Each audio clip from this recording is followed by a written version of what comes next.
వచ్చిన శిక్షతో అది ముగుస్తుంది.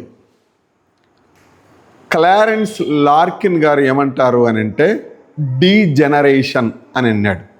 అంటే మానవ పతనాన్ని గురించి ఆయన చాలా వివరంగా చెప్పాడు. మానవుని యొక్క ప్రారంభం క్షేమకరమైనటువంటి ప్రారంభం చాలా ఇబ్బందికరమైనటువంటి ముగింపు. ఈ మధ్యన ఉన్నటువంటి కాలాన్ని యుగము లేదా కాలములు అని అంటారు. సరేనా? ఈ యుగములు కాలములకు సంబంధించినటువంటి సంగతులు మీరు కూడా చదువుతూ ఉండగా ఒక అధ్యాయం చదివినారనుకోండి, ఈ నుంచి ఇటు వరకు ఒక పోర్షన్ మాదిరిగా కనపడుతుంది. ఇంకా కింది దానికి పక్కదానికి ఎలాంటి కనెక్షను ఉండదు. ఇక వాక్య భాగాన్ని మనం చదువుకునేటప్పుడు ఆ విధంగా ఆ మధ్యనున్నటువంటి ఆ సమయమే ఒక కాలం. ఉదాహరణకు లేవియాకాండం నిర్గమకాండం 2వ అధ్యాయం ఎంతకాలమో చూస్తారా మీరు? నిర్గమకాండం 2వ అధ్యాయం యొక్క కాలం ఎంత అని అంటే, నిర్గమకాండం 2వ అధ్యాయం యొక్క కాలం, లేవి కుమారుడు ఒకడు వెళ్ళి లేవి కుమార్తెను వివాహం చేసుకొనెను, పెళ్లితో ప్రారంభమైంది. ఆ తర్వాత అధ్యాయం 25వ వచనం, అనేక దినాలు జరిగినాయి. ఆ తర్వాత ఈ అధ్యాయం అయిపోయేలోగా మరి మోషే వయస్సు లేదా ఈ అధ్యాయం యొక్క కాలం ఎంత అని చాలా జాగ్రత్తగా ఆలోచన చేస్తే 2వ అధ్యాయం యొక్క కాలం కనీసం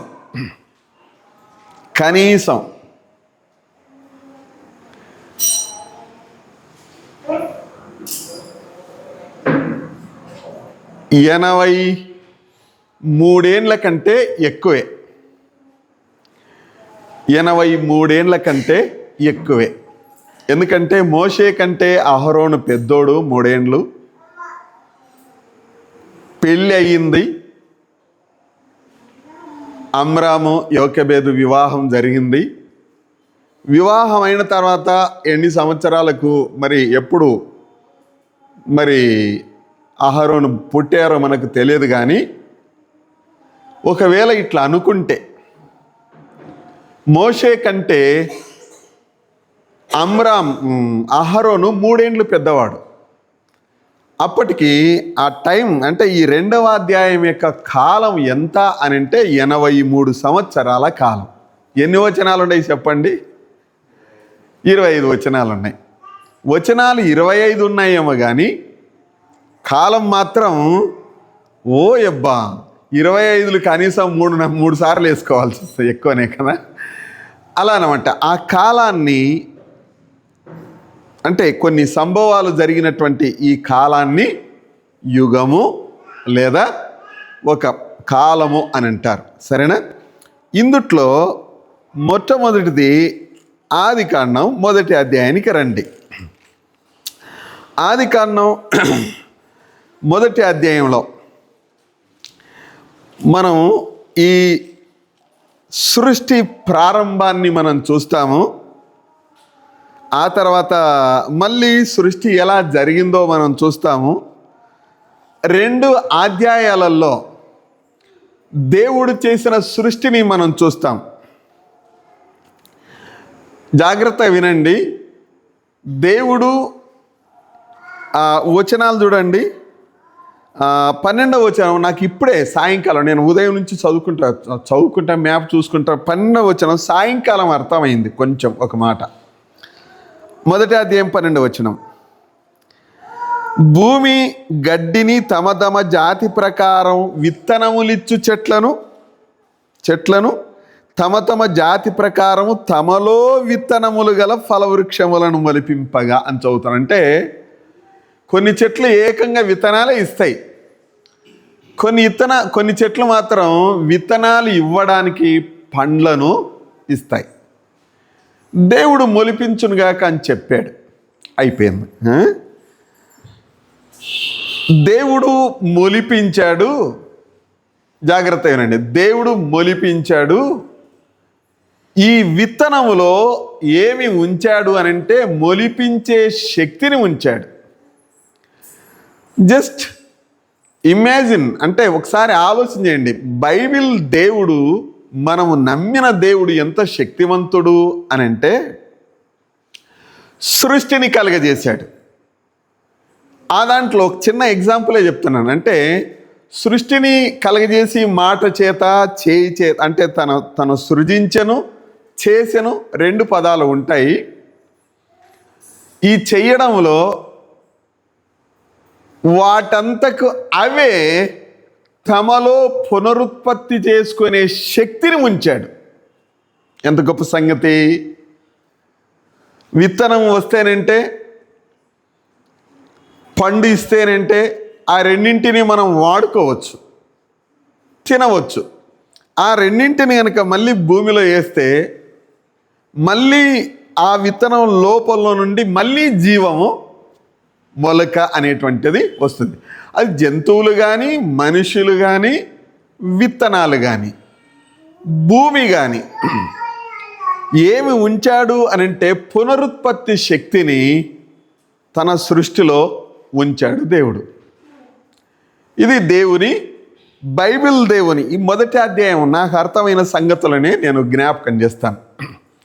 మొదటి అధ్యాయం నుండి ఈ లాస్ట్లో రాశాను, మనం ధ్యానం చేయబోయే వచనాలు. ఆ లాస్ట్లో వచన భాగం అని ఆదికాండం మొదటి అధ్యాయం 1వ వచనం నుండి 3వ అధ్యాయం 6 వచనాల మధ్యన మనం ఈ సంగతులను చూడనై ఉన్నాం. ఈ యుగానికి ఉన్న పేరేమిటి అని అంటే నిష్కల్మషమైన యుగం, లేదా నిర్దోషమైనటువంటి యుగం, లేదా పవిత్రమైన యుగం. ఈ యుగం ఇన్నోసెంట్ ఏజ్, నిర్దోషమైనటువంటి యుగం. ఈ కాలంలో దేవుడు ఎలాంటి వాడో అన్న సంగతిని మనం చూద్దాము. మనకు ఈ బైబిలు ఎక్కడి నుంచి వచ్చింది? ఉందా మీ దగ్గర ఆధారం? ఈ బైబిల్ మనకి ఎక్కడి నుంచి వచ్చింది? ఆధారం లేదా మీ దగ్గర ఏమన్నా? మనకి ఏందంటున్నావు కృపణ? గట్టిగాను. ఎక్కడి నుంచి వచ్చింది ఈ బైబిల్ మనకు?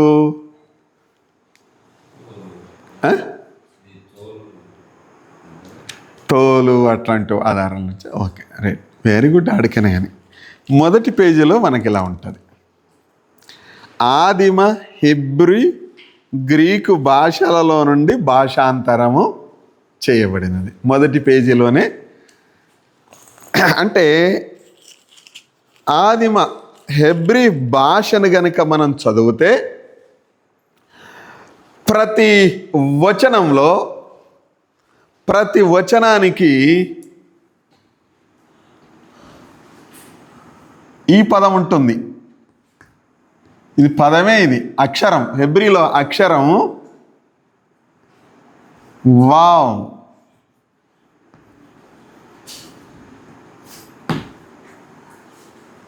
వావ్ అంటే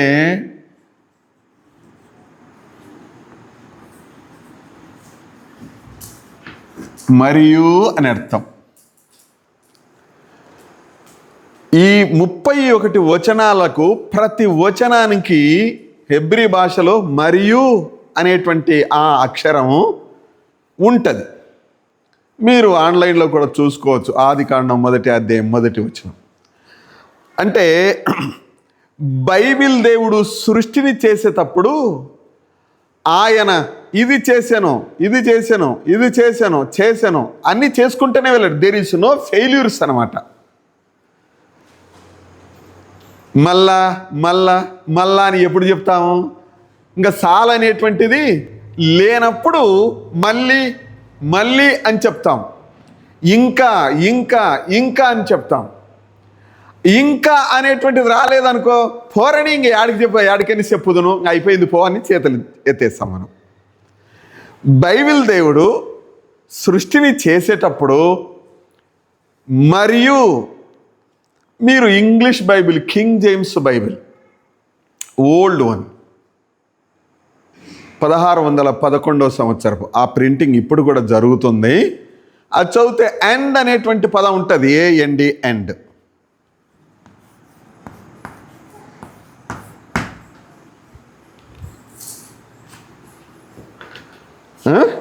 అంటే సృష్టి అనేటువంటిది అదేందో దానంతకదే కలిగినటువంటిది ఏమీ కాదు, దేవుడు కలగజేశాడు. ఆదికాండం 1వ అధ్యాయం 1వ వచనాన్ని నేను ఒక బుక్కు ఆన్లైన్లో దొరుకుతుంది, చదువుదామని 1వ వచనం తీసిన. ఆ 1వ వచనం తీస్తే ఆ 1వ వచనానికి ఆయన ఏమేమి రాసినాడు, ఎవరెవరు ఏం చెప్పినారని చదువుదాం కాపీ చేసుకొని పేస్ట్ చేసిన వర్డ్ అనేటువంటి ఫైల్లో, PDF ఫైల్. మొత్తము 200 పేజీలు అయిపోయింది. ఆదికాండం 1వ వచనం మీద 2వ వచనం జోలి కొంచెం వచ్చినాడు అక్కడక్కడ. ఎంతగా ధ్యానం చేసింటాడు, అర్థమైందా? ఎంతగా ధ్యానం చేసింటాడు. PDF ఫైలే సన్నగా, ఆవాల గింజ కంటే సన్నగా 2 భాగాలు ఇస్తూ 24 పేజీలో 44 పేజీలో ఉంది. మనకు మామూలుగా నీ కళ్ళకు కనపడే నంబర్ ఎంత అంటే, మామూలుగా ఇట్లా చూస్తే 11, 12 ఉంటే బాగానే కనపడుతుంది. అంతకంటే సన్నగా అయితే కొంచెం ఇట్లా అని చూడాల్సి వస్తుంది. అంటే దేవునితో తనకున్నటువంటి మంచి సంబంధాన్ని బట్టి దేవుని వాక్యాన్ని ధ్యానం చేయడానికి వీలు అవుతుంది. మళ్ళీ జ్ఞాపకం చేస్తాను, సమస్త సృష్టిని చేసి దానిలో తనంతకు తానే సృష్టించుకునే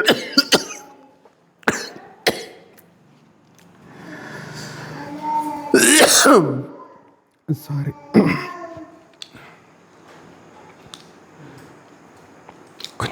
వద్దులే కూర్చో.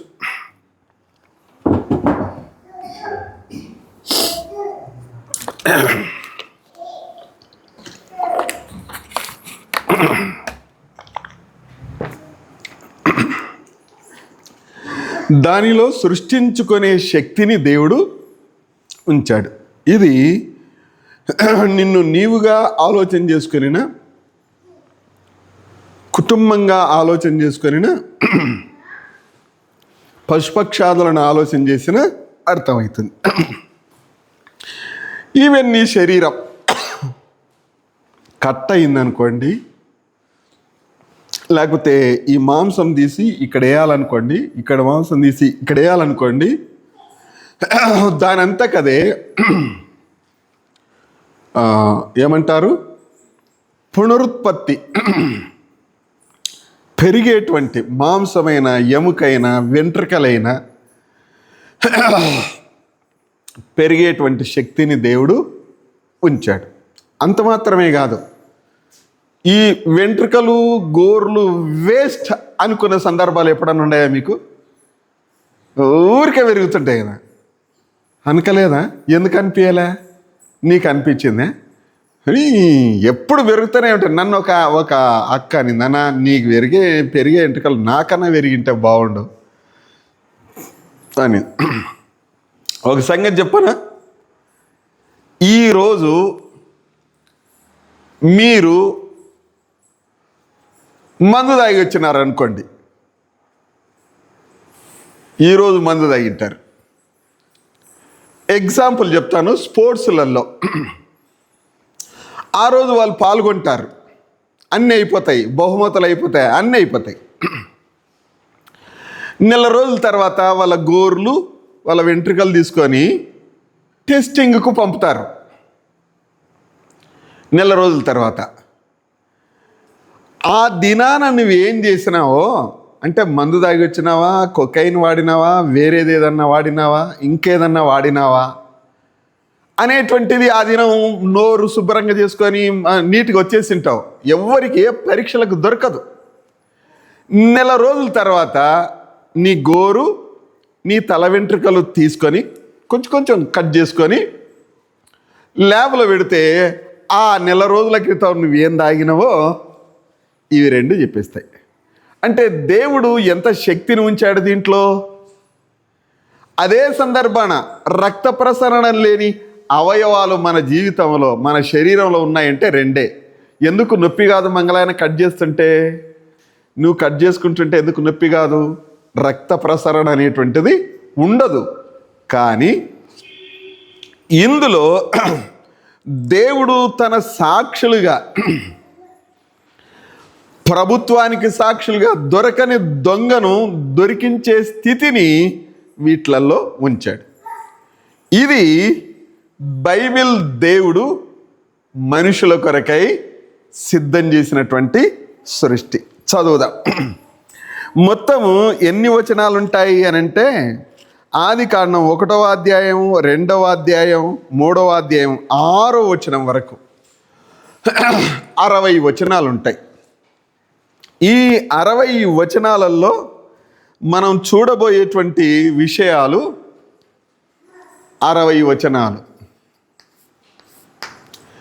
ఈ 60 వచనాలలో సంపూర్ణ లేదా నిర్దోష లేదా పవిత్ర యుగము అన్న సంగతిని మనం చూస్తాం. దేవుడు తన సృష్టిని ఆదికాండం 1వ అధ్యాయంలో చేశాడు, ఏమో అయ్యింది. 2వ వచనానికి వచ్చేతలక అది జలముల కింద ఉన్నట్లుగా మనం చూస్తూ ఉన్నాము. అగాధ జలముల చేత కప్పబడి ఉండెను అని చదువుతాం. దీనిని బట్టి ఇది మొదటి జల ప్రళయం. 6-7 అధ్యాయాలలో, 8 అధ్యాయాలలో, ముఖ్యంగా 7వ అధ్యాయంలో ఒక జల ప్రళయం మనం చదువుతాం. ఈ జలంలో నుండి సృష్టిని చేసిన తర్వాత మానవుణ్ణి నిర్దోషిగాను, పరిపూర్ణునిగాను, పవిత్రునిగాను ఉంచాడు. ఈ కాలము సృష్టి చేత ప్రారంభమై ఓ పతనముతో ముగుస్తుంది.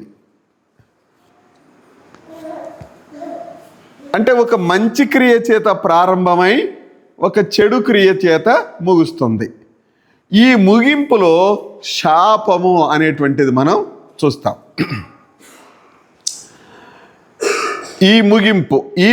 ఈ ప్రారంభంలో మనం ఏం చూస్తాము?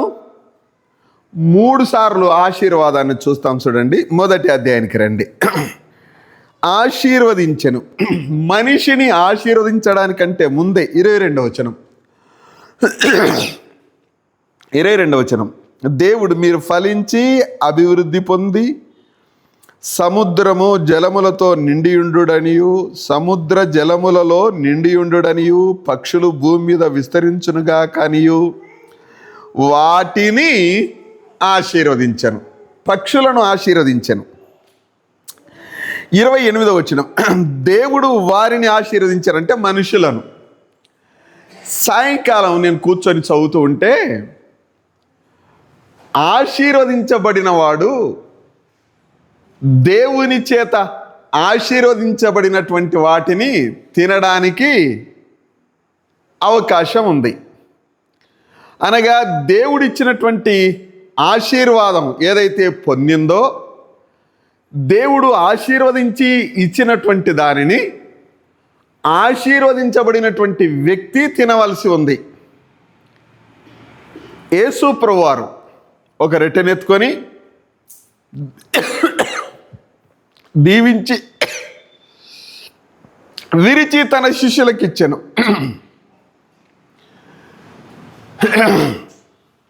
ఈ శుభవచనము, ఈ మేలుకరమైనటువంటి ఈ సంగతి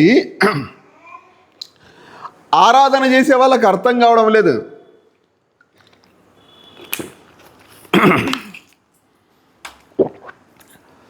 రొట్టె రసం ఇస్తున్నాము, తీసుకుంటున్నాము, తాగుతున్నాము అని అనుకుంటున్నారు. ఈ మాది చర్చి ఆదివారం నాడు ఏదన్నా కానీ బిల్లులు ఇస్తున్నావో, ద్రాక్షారసం ఇస్తున్నావో, ఏది ఇస్తున్నావో అది తినడానికి ఒక వ్యక్తి ఎవరు అర్హులురా అని అంటే ఆశీర్వదించి దేవుడిచ్చినటువంటి దానిని ఆశీర్వదించబడినటువంటి వ్యక్తి మాత్రమే తినవలసి ఉంది. ఆ వ్యక్తి ఆశీర్వాదం కింద ఉండి తీరాల్సిందే.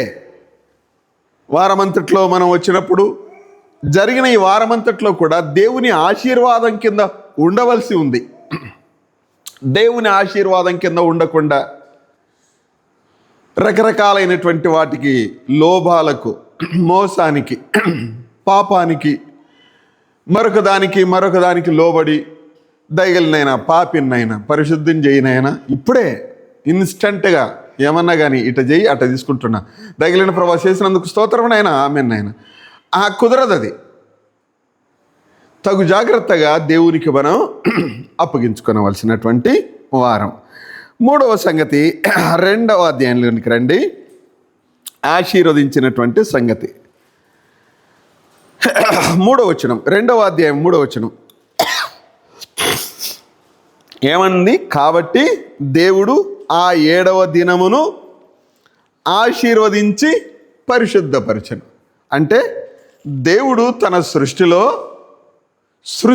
ఉన్న వాటిని ఆశీర్వదించాడు, మనుషులను ఆశీర్వదించాడు, మనిషికి ఇచ్చిన దినాన్ని ఆశీర్వదించాడు.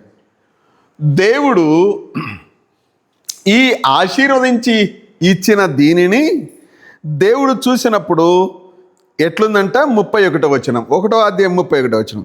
దేవుడు తాను చేసినది యావత్తు చూసినప్పుడు అది చాలా మంచిదిగా ఉండెను. అంతా మంచే. వినాలి. దేవుడు మానవుని కొరకు, నీ కొరకు, ఇక్కడ కూర్చున్న నీ కొరకు ఈ సృష్టిని ఇచ్చినప్పుడు లేదా చేసినప్పుడు నీకు మంచిది ఇచ్చాడు. ద్వితీయోపదేశకాండంలో మనం చదువుతాము, సమస్తాన్ని సృజించి మానవులకు పంచి ఇచ్చాడు అని చదువుతాం. బైబిల్ దేవుడు, యేసు దేవుడు ఇట్లా అనుకుందాం. ఆది యందు దేవుడు భూమి ఆకాశమును సృజించెను. అర్థం కావడానికి యోహాను సువార్త 1వ అధ్యాయం 1వ వచనం చదివితే ఆది యందు వాక్యం ఉండెను, వాక్యము దేవుడై ఉండెను. 14వ వచనానికి వచ్చేసరిగా ఆ వాక్యము శరీరధారి అయి కృపాసత్య సంపూర్ణుడిగా మన మధ్య నివసించెను అని చదువుతాం యేసు ప్రభువారిని గురించి. కాబట్టి 1వ అధ్యాయంలో దేవుడు ప్రభువును మనం చూస్తాం. సరే, కొన్ని సంగతులను ఇలా చూద్దాం.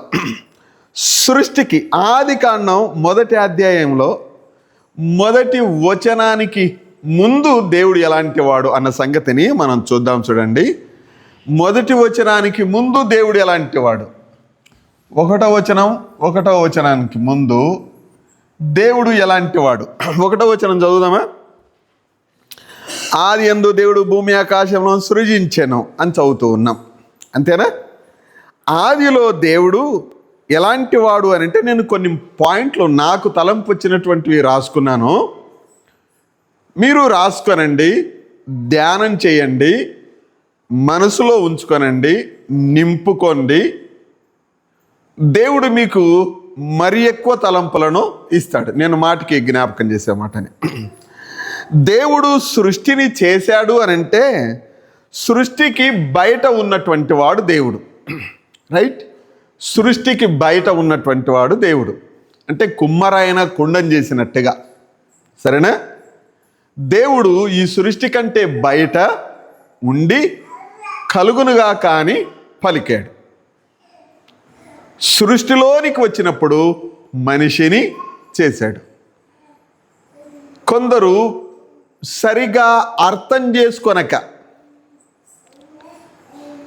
ఏమంటారు అని అంటే దేవుడు మనిషిగా రావడానికి వీలు లేదు అని అంటారు. వాళ్ళు పెట్టుకున్న రూల్స్ అవి. దేవుడు సమస్త సృష్టిని చేసినప్పుడు ఆయన అందులోనికి రాలేకపోతే ఆయన దేవుడే కాదు. అర్థమైందని ఆ మాట జ్ఞాపకం చేసుకోనండి. సమస్తాన్ని చేసినటువంటి దేవుడు మానవుడిగా సృష్టిలోనికి రాలేకపోతే ఆయన దేవుడు కాదు. మానవులైనటువంటి వారు చాలామంది దేవుళ్ళుగా భావించబడి కొనియాడబడుతున్నటువంటి వారు ఉన్నారు. వాళ్ళ సంగతి మనకు అవసరంలే. సృష్టికర్త అయినటువంటి దేవుడు, ఈ సమస్తాన్ని కలగజేసినటువంటి దేవుడు, ఈ సృష్టిలోనికి ఆయన రావడానికి ఏమి ఇబ్బంది ఏం లేదు. ఆయన ఎంతైనా తగ్గించుకోగలడు, ఎంతైనా ఆయన తనను తాను మోల్డ్ చేసుకోగలడు. నీ కాడ ఉంటాడు, నా కాడ ఉంటాడు. అక్క ఎన్నో ఉంటాం కదా, అంత దూరాన మేము ఇక్కడ, ఇంకొకరు చాలా దూరం.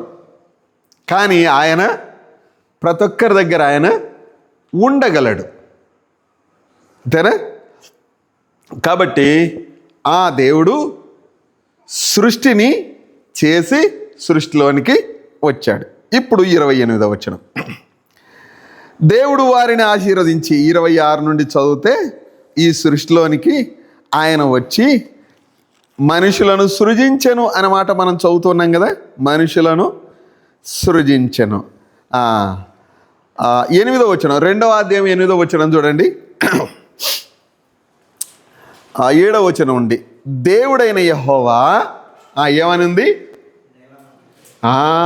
నేలమంటితో వచ్చినాడా సృష్టిలోనికి, అంతే కదా. ఎందుకొరకు? ఆయనకు ఆ శక్తి ఉంది. శక్తి లేనోడు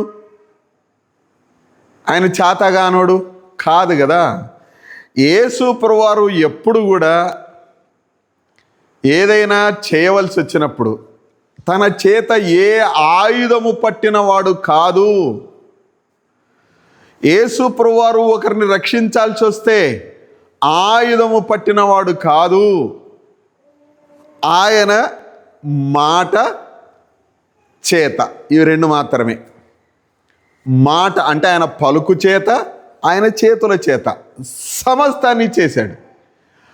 ఆయన నాకు చేత కాదు ఇది అని చెప్పినది ఏదీ లేదు.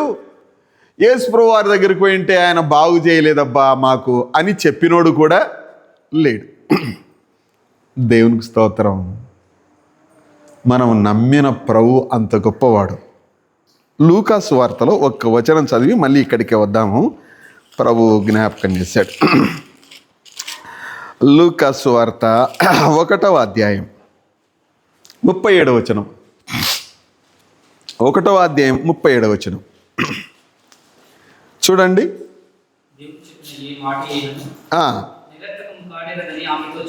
Thank you.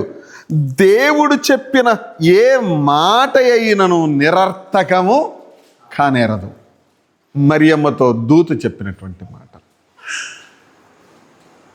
దేవుడు చెప్పిన మాట ఏది వేస్ట్ కాదు. ఈ కోవలో యేసు ప్రభువారిని అట్లా ఉంచుదాం. ఆయన మాట ఏదైనా ఫెయిల్యూర్ అయిందేమో చూడండి ఒకసారి. ఆయన మాటలో ఏదైనా జరగలేదేమో చూడండి ఒకసారి. ఆయన మాటలో ఏదైనా తప్పిపోయిందేమో చూడండి ఒకసారి. నిర్దోష యుగం. ఈ నిర్దోష యుగములో ఉన్నటువంటి వారు ఎవరెవరు? నంబర్ 1 దేవుడు. రెండవ సంగతి ఏమని చదువుతున్నాము ఇప్పుడే 28వ వచనం ప్రకారం మానవుడు. అంతేనా? మూడవ సంగతి చెప్తారా? ఎవరెవరు ఉన్నారు? దూతలు,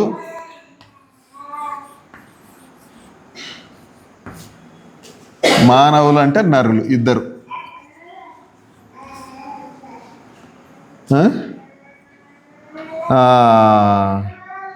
ఇప్పుడు ఏమైనా చెప్తారా? ఇంకెవరెవరు ఉన్నారు? అపవాది, వాని దూతలు.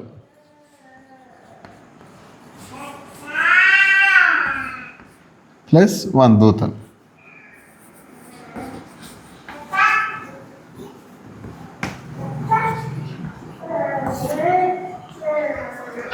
అంతే. నిర్దోష యుగములో మనకు కనపడేది వీళ్ళు మాత్రమే. ఈ నిర్దోషము, సంపూర్ణము, నిర్దోషము, పవిత్రత అనేటువంటివి ఆదికాండం 1వ అధ్యాయం 1వ వచనం నుండి 3వ అధ్యాయం 6వ వచనం మధ్యలో జరిగినటువంటి సంభవాలు. జ్ఞాపకం చేస్తున్నాను. ఇది అమాయకత్వపు యుగము అని కూడా అనొచ్చు. అంటే ఏ దోషము లేనటువంటిది. సంపూర్ణత, ముఖ్యమైనటువంటి పాత్రదారుడు ఆదాము. పాత్రదారుడు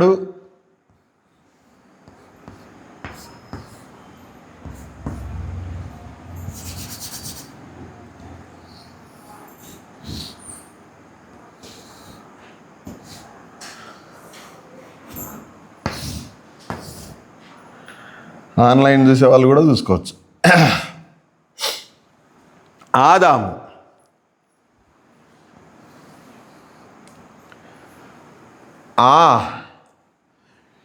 ప్రతి అక్షరాన్ని మనం ధ్యానం చేస్తే చాలా బాగుంటుంది. బలవంతుడు, రక్తము. దామ్ అంటే రక్తం. ఈ రెండింటిని కనుక మనం కలిపి చదివితే 2వ ఆదాము ఉన్నాడు చూడండి.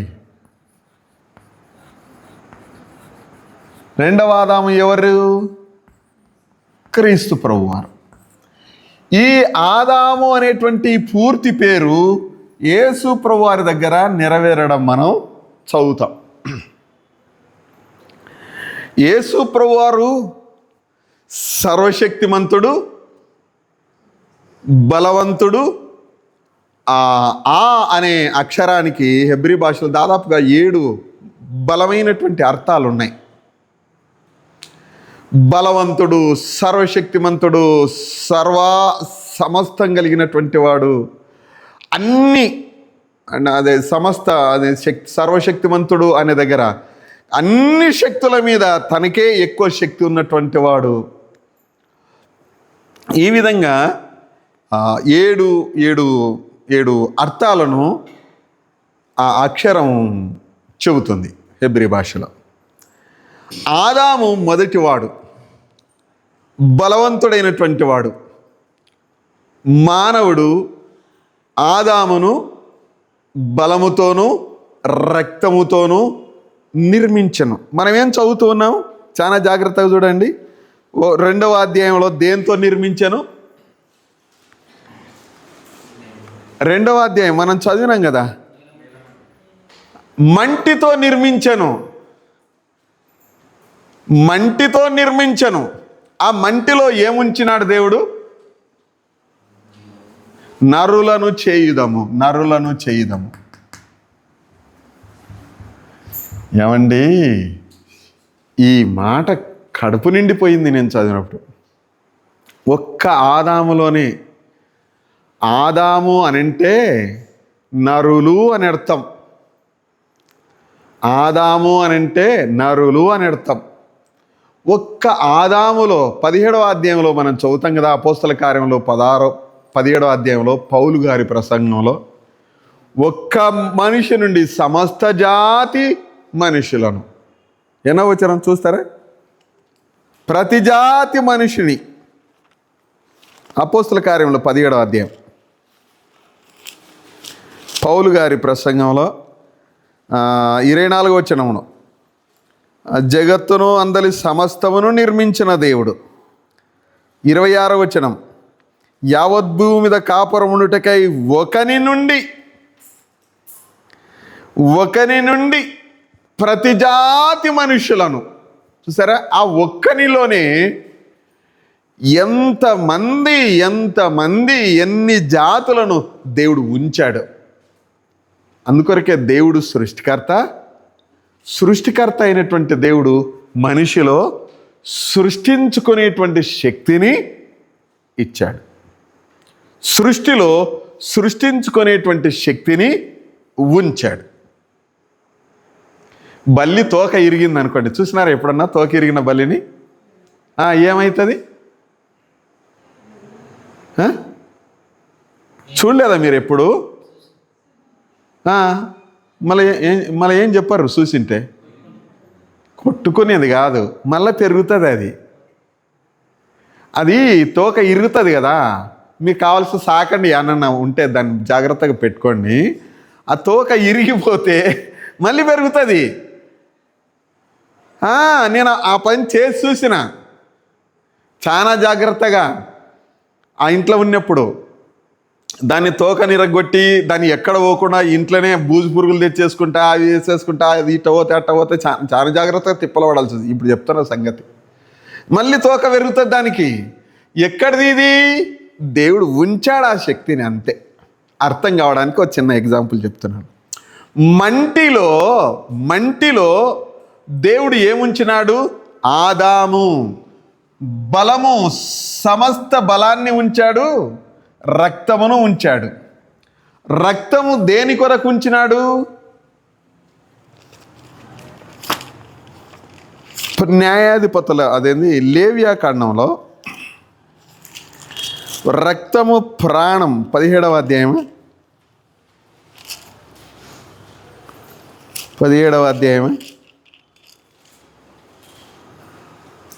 రక్తము తిన అనేనా? ఏది? 17 రక్తం. అదే నేను గుర్తు, మీ అధ్యాయం మతుకుంది కానీ ఇది మతుకులే. రక్తము దేహమునకు ప్రాణం, మీ నిమిత్తం అంటే ఇంకా తర్వాత సంగతి. అది దాన్ని తినకూడదు అనే సంగతి రూల్స్ మనం రక్తము ప్రాణం. కాబట్టి మంటిలో ఈ శరీరంలో, ఈ మంటిలో దేవుడు ప్రాణాన్ని ఉంచాడు, రక్తమును ఉంచాడు. ఈ రక్తము ఈ మంటిని బతికిస్తుంది. ఇది కంటిన్యూగా బ్రతకడానికి దేవుడు ఏం చేశాను? అక్కడిని ఊదెను. 2వ అధ్యాయం నిర్మించి వారి నాసికారంధ్రములలో 7వ వచనం చూడండి.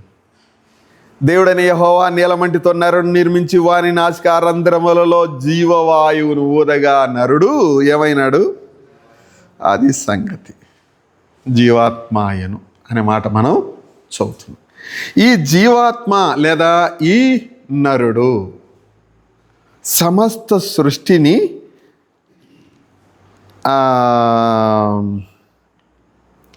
ఎన్న వచనం? ఏలుడి 1వ అధ్యాయం సృజించి దానిని 28వ వచనం లోబరుచుకొనుడి ఏలుడి. 2 పదాలు ఉన్నాయి. ఒకటి లోబరుచుకొనుడి, 2 ఏలుడి. లోబరుచుకొనడంలో సాధన ఉంది, శ్రమ ఉంది. ఏలడంలో అధికారం ఉంది, ప్రభుత్వము ఉంది. ఇవన్నీ మనిషికి దేవుడు ఇచ్చాడు. మళ్ళీ జ్ఞాపకం చేస్తాను. లోబరుచుకొనుడి, లోబడకపోతే లోబరుచుకొనుడి, సాధన చెయ్యండి. ఏలుడి అధికారాన్ని ఇచ్చాడు. 2 వైపులా దేవుడు అధికారాన్ని మనిషికి ఇచ్చాడు. ఎలాంటి మనిషికి అంటే నిర్దోషమైనటువంటి మనిషికి, దేవుడు కలగజేసిన మనిషికి. ఈ మనిషి ఎలా ఉండడానికి సిద్ధం చేశాడు? ఆదికాండం 1వ అధ్యాయం 20వ వచనం ఆశీర్వాదము సమృద్ధిగా ఉన్న కాలం ఈ కాలం. నిర్దోష యుగము, ఆశీర్వాదము సమృద్ధిగా ఉన్న కాలం. 2వ అధ్యాయం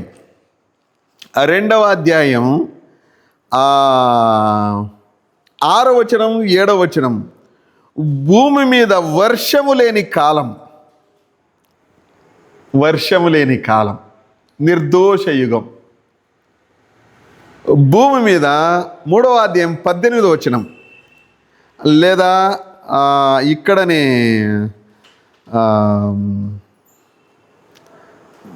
3వ అధ్యాయం 18వ వచనం కానీ లేకపోతే 2వ అధ్యాయం 9, 10 వచనాలు కానీ ఈ రెండింటిని మనం చదివితే భూమి మీద పొదలు లేని కాలం, పొద అని అంటే ముండ్ల పొదలు లేని కాలం, నిర్దోషమైనటువంటి యుగం.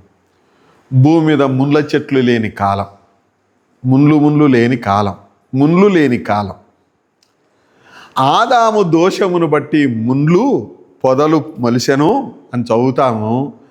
ఈ పొదనేనేమో, అయితే ప్రవక్తల కాలానికి వచ్చేతలక మనుషులు ఎట్లా తయారైనారంట, ముండ్ల కంటే వీరు ఇంకా ముండ్లుగా ఉందరు. పాపం ఆ పని చేసి పెట్టింది. తర్వాత మనం ధ్యానం చేస్తాం. ఈ నిర్దోష యుగము ఆదికాండం 3:17 ప్రకారం శాపము లేని కాలం, దేవునితో ఐక్యంగా ఉన్నటువంటి కాలం. నేను కొన్ని విషయాలు చదువుతాను. 2వ అధ్యాయం 16-17 వచనాల ప్రకారం దేవుడు మనుషులతో ముఖాముఖిగా మాట్లాడిన కాలం. దేవునికి ఒకవైపు నుండి చెప్పుకునే కాలాలు ఈ కాలాలు. బయట అవే చూస్తూ ఉన్నాం. ఇది నా అవసరత చేయాలమల్ల చేసినామనుకో, నేనేం చేస్తా, గుండన్న కొట్టుకుంటా. క్రైస్తవులు కూడా చేస్తున్నారు ఈ విషయాలు. గుండు కొట్టుకునడం, కొబ్బరికాయలు కొట్టడం, ఊదికడ్డీలు ముట్టియడం. మరి అదేందో క్రైస్తవ్యాన్ని కొందరు సేవకులు అట్లా దొబ్బుతున్నారు దాంట్లకు. అది జరుగుతున్న విషయం.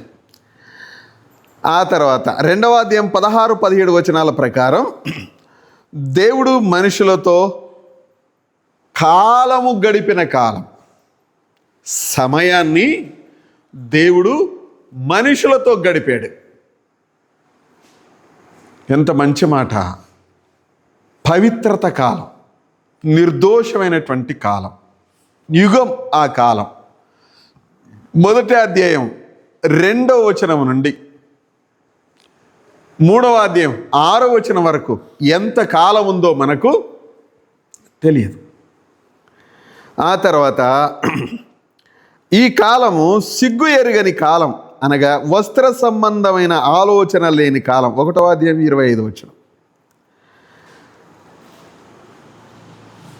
భేదమించని కాలం. 3వ అధ్యాయం 8వ వచనం చూడండి. ఒక సంగతి, చల్లపూటను ఆదామును అతని భార్య తోటలో సంచరించుచున్న దేవుని స్వరము విని, అంటే నేను ఇలా రాసుకున్నాను, దేవుని రాకడ కొరకు ఎదురు చూస్తున్నటువంటి కాలం, నిర్దోషంగా ఉన్నటువంటి కాలం, ప్రభువారు ఎప్పుడొస్తారా అని ఎదురు చూసేటువంటి కాలం.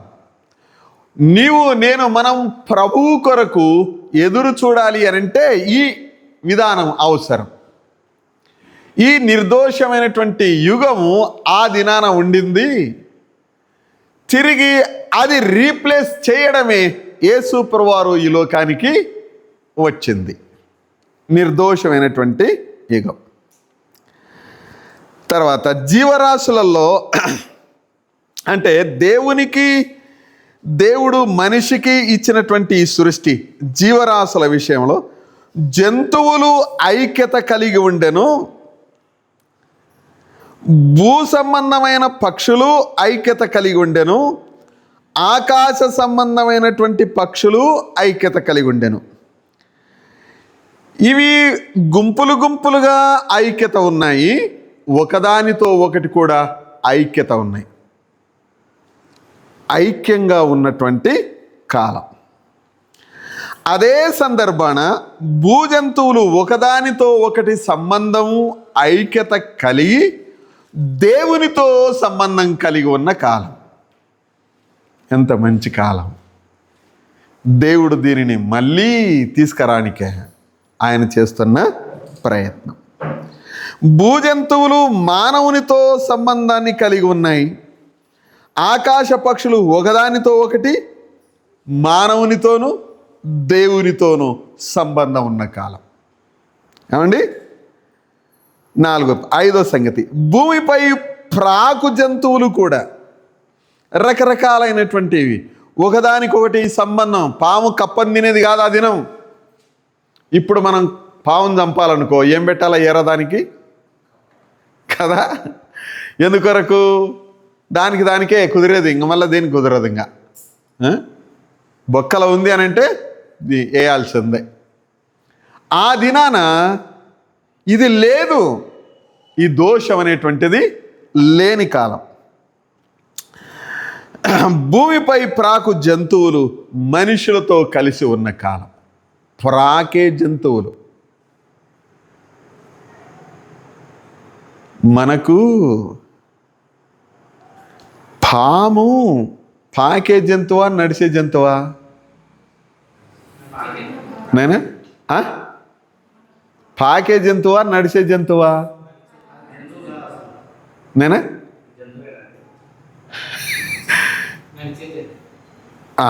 రండి. అంటే ఇది నెక్స్ట్ యుగానికే కానీ ప్రశ్న ఇప్పుడు వచ్చింది కాబట్టి చదువుదాం. 14 వచ్చిన 3:14. సర్పముతో చదువు, నేను గట్టిగా చదువు.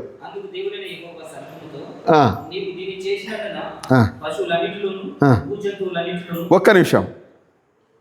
పశువులు అంటే ఏమైతే ఈ పశువులను దేని పశువులు అంటాం మనం? సింపుల్గా రైట్. ఇంకా ఎట్లన్నా కానీ అంత మొత్తానికి అది. ఆ తర్వాత జంతువు అనగలిగినటువంటిది సాధ్యమైనంత వరకు 4 కాళ్ళన్నా ఉండని, ఎన్ని కాళ్ళన్నా ఉండని, మొత్తానికి నడవగలిగినటువంటిది. కంగారుకు 4 కాళ్ళు ఉంటాయేమో కానీ 2 కాళ్ళే దానికి బాగా పనిచేసేటువంటిది. అంటే ఎగ్జాంపుల్గా జ్ఞాపకం, అట్లాంటివి చాలా ఉన్నాయి. నీవు శపింపబడిన దానవై. ఒక్క నిమిషం. అంటే పశువులలోనూ జంతువులలోనూ ఇది ఒకటి అన్న సంగతి అర్థమవుతుంది. సరేనా? ఇది ఏమైందంట? నీవు శపింపబడిన దానవై ఏముంది? నీ కడుపుతో నెక్స్ట్ ప్రాకుచు. ఆహాహాహా, ఏమైపోయింది ఇప్పుడు అంటే? ఇది తర్వాత మనం ధ్యానం చేయాలి కానీ అవసరం దొరికింది కాబట్టి జ్ఞాపకం చేస్తున్నాను. అంటే భూమి మీద పాకే జంతువులు ఉన్నాయి, ఆ దినానికి కాళ్ళు కలిగినటువంటి జంతువులు ఉన్నాయి. అన్నీ కూడా ఒకదానితో ఒకటి యునైట్గా కలిసిమెలిసి ఉండేటువంటివి, నిర్దోషమైనటువంటి ఈ కాలం. ఎలాంటి అపాయము హాని లేని కాలం. రైట్. 7వ సంగతి, ప్రకృతితోనూ మానవులతోనూ ఐక్యంగా ఉన్నటువంటి కాలం. ప్రకృతితో ఇప్పుడు చూడండి, గాలి కొట్టింది అనుకో, చెట్లు ఏమైపోతాయి చెప్పండి? అది ప్రకృతిలో చెట్టు ఒక భాగమేనా? దానికి ఎంత బలం ఉంది? చెట్లను ఇరగొట్టే బలం ఉంది. మళ్ళీ మీరు ఎదురుపోతే మనం తూర్పు గాలి కొట్టుకుపోయేంత బలం దానికి ఉంది. ఎత్తుకపోయి ఏడవారేస్తుందో తెలియదు. పెద్ద పెద్ద ఓడలైన సముద్రంలో మునిగిపోయేటట్టుగా చేయగలిగినటువంటి స్థితిని మనం చూస్తూ ఉన్నాం. ఆ దినానికి ఇది లేదు. ప్రకృతితోనూ మనిషితోనూ మంచి హార్మనీ అంటారు ఇంగ్లీష్లో. హార్మనీ అనంటే అభినాభావ సంబంధము, కలిసి ఉండేటువంటి విధానము. హార్మనీలో రకరకాలైనటువంటి ఈ కీస్ ఒత్తేటువంటి ఉంటాయి కదా, అవన్నీ కూడా చక్కగా అనుసంధానం చేయబడి ఉంటాయి, కలిసి ఉంటాయి. అవి కలిసి ఉండకపోతే ఆ హార్మనీ అనేటువంటిది సరిగ్గా పనిచేయదు. అంతకంటే మించి హార్మనీ అనంటే అభినాభావ సంబంధం. నా లోపలివి నీకు ఇవ్వడము, నీ లోపలివి నాకు ఇవ్వడం. జంతువులు మనిషికి, సృష్టి మనిషికి, మనిషిలో నుండి మంచి ఆలోచనలు కావచ్చు, కార్యాలు కావచ్చు, సృష్టి ఎడల తను జరిగించేటువంటి మంచి సంబంధం. ముగింపు, మానవుడు దేవునితో సంబంధం కలిగి ఉండెను. ఇరువైపులా దేవునితోనూ నిర్దోష యుగంలో దేవునితో మనిషి, మనిషి సృష్టితో, సృష్టి దేవునితో. ఎడతెగని సంబంధం దేవుడు, మనిషి, సృష్టి.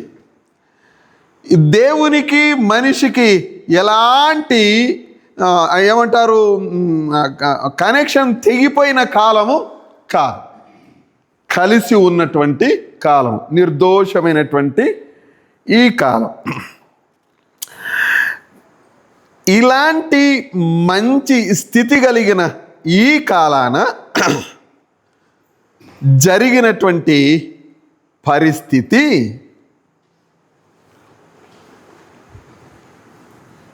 శాపం. దీన్నే ఫాల్ అంటారు ఇంగ్లీష్లో, అనగా పతనము. పతనము, పతనం, మానవుడు పతనమైపోయినటువంటి పరిస్థితి. ఈ పతనంలో మానవుడు ఒక్కడు చేసిన పాపమును బట్టి ఇప్పుడేమైపోయింది, ఈ డయాగ్రామ్కి వెళ్ళి బోర్డుకి వెళ్ళి చూడండి. మానవుడు చేసిన పాపము దేవునికి వ్యతిరేకంగా మానవుడు తప్పు చేశాడు, అంతేనా? ఇక్కడ చూడండి, అర్థం చేసుకున్నాడు. మానవుడు పండ్లు తిని తప్పు చేశాడు. ఇప్పుడు ఎవరెవరు వ్యతిరేకులైనారు? దేవుడు వ్యతిరేక అయ్యాడు, జంతువులు, సృష్టి వ్యతిరేకమైంది. ఒకవేళ ఈ సృష్టిలో ఉన్నటువంటి సమస్త జంతువులన్నీ కూడా ఎదురని కప్పను చూసి తలక ఎగిరి దుంకుతాడు మనిషి కొందరు. ఇప్పుడు సమస్తము కూడా పతనము భయంకరం, శాపం. వచనాలు చదువుదామా? రోమపత్రిక 5వ అధ్యాయం, దీని కొరకు 12వ వచనం చదువుదాం, ముగించుకుందాం. రోమపత్రిక 5వ అధ్యాయం 12వ వచనం. ఒక మనుషుని ద్వారా పాపము ద్వారా మరణము లోకంలో ఎలా ప్రవేశించెనో చాలు. ఇట్లుండగా ఒక మనిషిని ద్వారా ఏం ప్రవేశించను? పాపం. అయ్యో కాదు, ఈ పాపం అనేది ఇక్కడ చూడండి, పాపం అనేది దేవునికి వ్యతిరేకంగా మనిషి చేస్తే సృష్టి దేవునికి లోబడే ఉంది. దేవుడు సృష్టి మీద అధికారాన్ని కలిగి ఉన్నాడు. అయితే మనిషి దేవునికి వ్యతిరేక అయినందుకు సృష్టి మనిషి మీద తిరగబడింది. దేవునికి వ్యతిరేకంగా తిరిగిన ఒకే ఒక్క కారణం. ఈ కారణం వెనుక ఆలోచనలు, ప్రవర్తన, స్వయంగా దేవా తప్పు చేసినానని వెళ్ళక చెట్టును ఆశ్రయించి ఆకులు గుట్టుకొని చెట్ల చాటుగా ఉండి నన్ను కాపాడన్నట్టుగా, నీవే నాకు దిక్కు అన్నట్టుగా ఈ చెట్టు దేవునికి చాలా దూరం అయిపోయాడు. దీనినే పతనము, ఫాల్ అంటారు. ఈ గ్యాప్ను పూర్తి చేయాల్సింది. అయితే ఈ పూర్తి చేయడానికి దేవుడు వేసినటువంటి ప్లానే 3వ అధ్యాయము 15వ వచనం. ఇది ప్రభువారి రాకకు మొట్టమొదటి ప్రవచనము. ఇది పవిత్ర యుగములో ఉన్నటువంటి సంగతి. ఆదికాండం 3వ అధ్యాయం 15వ వచనము యేసు ప్రభువారు భూమి మీదకి రావడానికి మొట్టమొదటి ప్రవచనం. కాబట్టి దేవుని పిల్లలుగా ఆదికాండం 3వ అధ్యాయం 14-17 వచనాలలో శాపము స్టార్ట్ అయింది. వాళ్ళు తిన్నారు, పతనం ప్రారంభమైంది, వెలివేయబడిరి. ఒక శ్రేష్టమైనటువంటి దీవెన చేత ప్రారంభమై ఒక భయంకరమైనటువంటి అగాధముతో నిర్దోష యుగము ముగుస్తుంది. పిల్లరా, చెట్టు దాపున దాచిపెట్టుకున్న ఆ సందర్భమే మనస్సాక్షి. రైట్? దీని కొరకు మనం తర్వాత ధ్యానం చేద్దాం. ఈ సంగతులను మనసులో ఉంచుకొని వచనాలు సమృద్ధిగా ఉన్నాయి. వివరణ మనకి ఇది అర్థమైతే చాలు. నిర్దోషమైనటువంటి ఈ యుగం, దేవునికి సృష్టికి మనిషికి ఉన్న ఈ మంచి సంబంధంలో ఎలాంటి దోషము పాపము లేని ఆ స్థితి నిర్దోషమైనటువంటి యుగం. ఈ యుగంలో దేవునికి ఉన్నటువంటి మంచి సంబంధం, మంచి ప్రేమ, ఇవన్నీ కలిగి ఉన్న మానవుడు దేవునికి వ్యతిరేకంగా ప్రవర్తించి పోగొట్టుకున్నాడు. దానిని గ్యాప్ను పూర్తి చేయడానికే ప్రభువారు కల్వరి శిలువలో ప్రాణం పెట్టాడు. తిరిగి ఈ స్థితిలోనికి మనం రావడానికి మనల్ని మనం ప్రభు చేతులకు అప్పగించుకుంటూ ముందుకు సాగుదాం. ప్రార్థన చేసుకుందాం. దయాళుడైనటువంటి తండ్రి, స్తోత్రములు. ఈ దినం నిర్దోష యుగం అన్న సంగతిని, కొన్ని మాటలను ఇలా జ్ఞాపకం చేసుకున్నాం. నైనా మీదైనటువంటి కృపరాజేయండి. నీ బిడ్డలను దీవించండి. ఆన్లైన్ ద్వారా విన్నవారిని, వినబోతున్న వారిని దీవించండి. పరీక్షల కొరకై ప్రిపేర్ అవుతున్న వారిని దీవించండి. ఈ దినం మేము ఇక్కడ ఉండుట మీకు ఇష్టమైనందుకు స్తోత్రములు. మీ నామమును హెచ్చిస్తూ, గణపరుస్తూ, పూజిస్తూ ఉన్నాం. ఎంత మంచి దేవుడు, ఎంత శక్తివంతుడైన దేవుడు, ఎంత బలవంతుడైన దేవుడునైనా మీ ప్రేమను అర్థం చేసుకొనటానికి చాలిన శక్తిని దయచేయండి. వాక్యం మీదనైనా అర్థం చేసుకున్న వారమై ఆయుష్, ఆరోగ్యం కలిగి మీరు ఏలబోతున్నటువంటి రాజ్యంలోనికి మమ్మను ప్రవేశపెట్టబోతున్నందుకు స్తోత్రములు. ఈ మధ్యకాలంలోనైనా మమ్మల్ని మీరు చేయబట్టుకొని కాపాడుతూ ఉన్నందుకు స్తోత్రం. మీ చేతులకు అప్పగించుకుంటూ ఈ మాటలను మళ్ళీ మళ్ళీ వినటానికి చాలిన సహాయము దయచేయమని స్తోత్రాలు చెల్లిస్తూ, రికార్డ్ చేస్తున్నటువంటి తమ్ముని కూడా మీరే దీవించుమని మీ నామమును బట్టి కృతజ్ఞతలు సమర్పిస్తూ, నీ సంఘమును మీరే దీవించుమని క్రీస్తు ప్రభువు అను శ్రేష్ఠ నామమున స్తోత్రం చెల్లించి వేడుకుంటున్నాము తండ్రి.